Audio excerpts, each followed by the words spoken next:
गौतम बुद्ध एक गांव से गुजर रहे थे। उस गांव के कुछ लोगों ने बुद्ध को देखकर उन्हें गालियां देना शुरू कर दी। वे लोग जितना बुद्ध को अपमानित कर सकते थे उन्होंने किया। जब वो लोग गालियां देकर शांत हो गए तो बुद्ध ने अपने दोनों हाथ जोड़कर उन लोगों से पूछा, मित्रों, मुझे दूसरे गांव जल्दी जाना है। यदि तुम्हारी बातचीत समाप्त हो गई हो तो मुझे जाने की आज्ञा दो।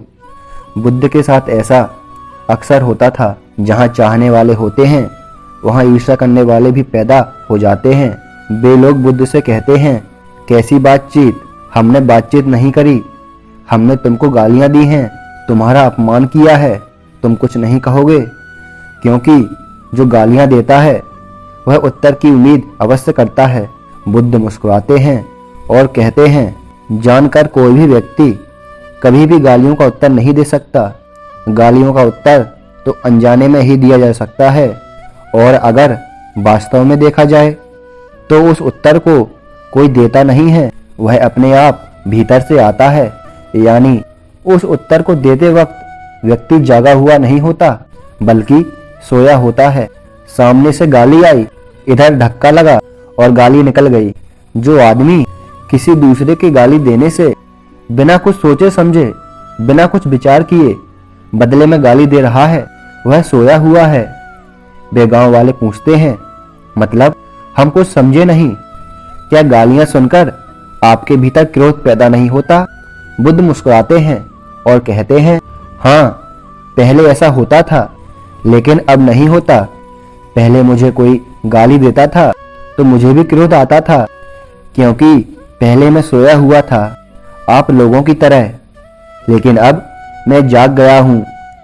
अब किसी की भी गाली मेरे बिना बोध के मेरे भीतर प्रवेश नहीं कर सकती। मेरे सारे द्वारों पर मेरी चेतना बैठी है। तुम्हारी गाली को मैं अपने भीतर जाते देख सकता हूं, और जैसे ही मैं उसे देखता हूं वह समाप्त हो जाती है। अनजाने में अगर गाली भीतर प्रवेश कर जाए तो वह परेशान कर सकती है, लेकिन जानबूझकर गाली भीतर प्रवेश कर ही नहीं सकती।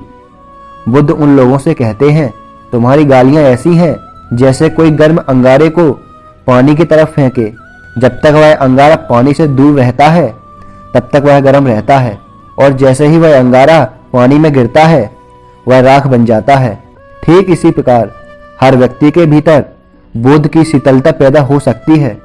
जैसे ही उसमें गाली मिलती है, गाली समाप्त हो जाती है।